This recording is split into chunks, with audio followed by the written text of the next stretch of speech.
अस्सलाम वालेकुम dear students. Class 8 का साइंस का हमारा सेकंड चैप्टर हम पढ़ रहे थे। आज हम उसकी रिव्यू एक्सरसाइज करेंगे।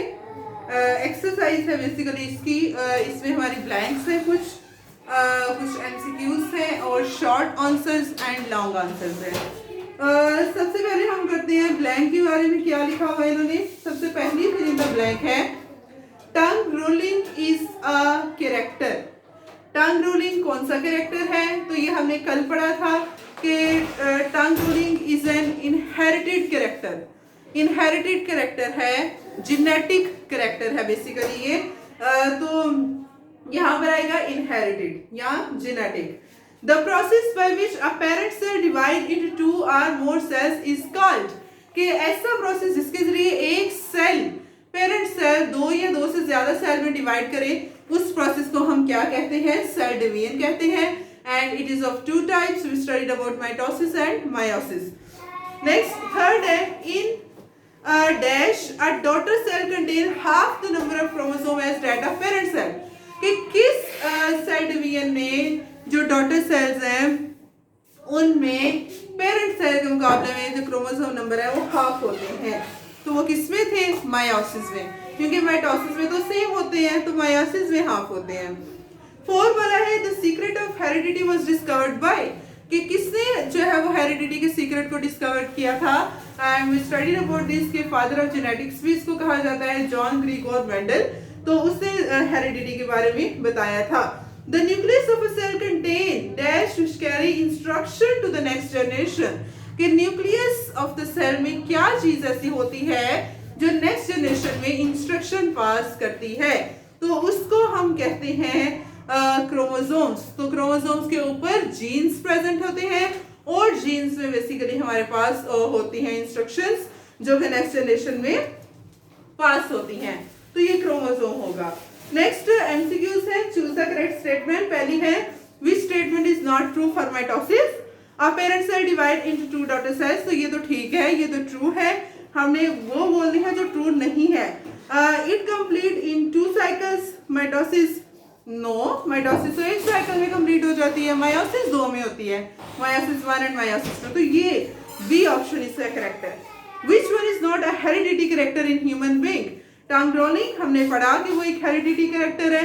डिंपल्स इन चीक्स वो भी हमने पढ़ा कि हेरिडिटी कैरेक्टर था। Yellow teeth, no we don't study about that. This is not a hereditary character. If your parents have yellow teeth, this is not essential कि आपके भी जो है वो टीथ येलो ही होंगे, तो वो नहीं है। अटैच्ड earlobe भी एक heredity character. C option is correct about this. The passing of characteristics from one generation to the other.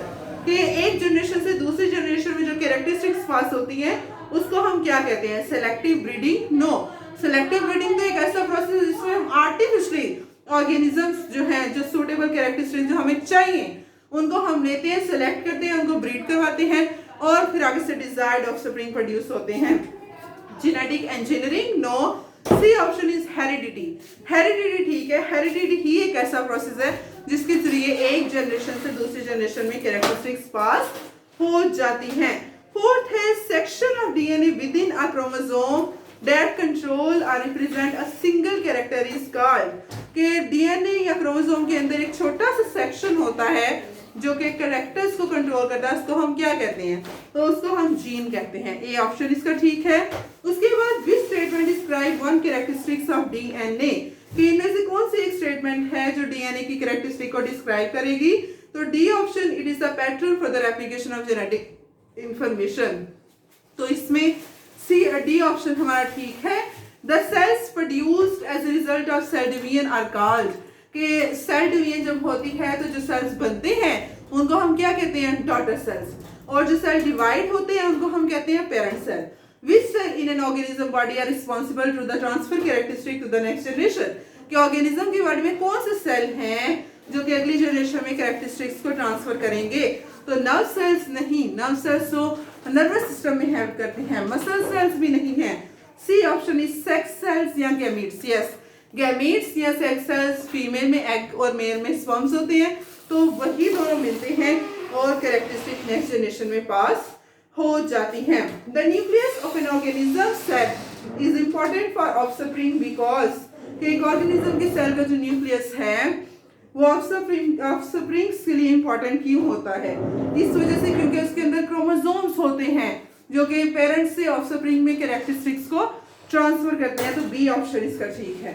Next रहेगा in dog the chromosome number is 78 कि डॉग्स में टोटल क्रोमोसोम्स होते हैं 78।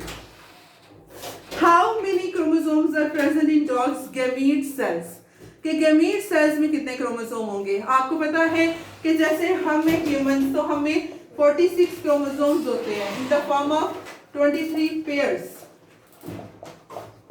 मतलब 23 का पेयर होता है 23 और 23, तो ये हो गए 46।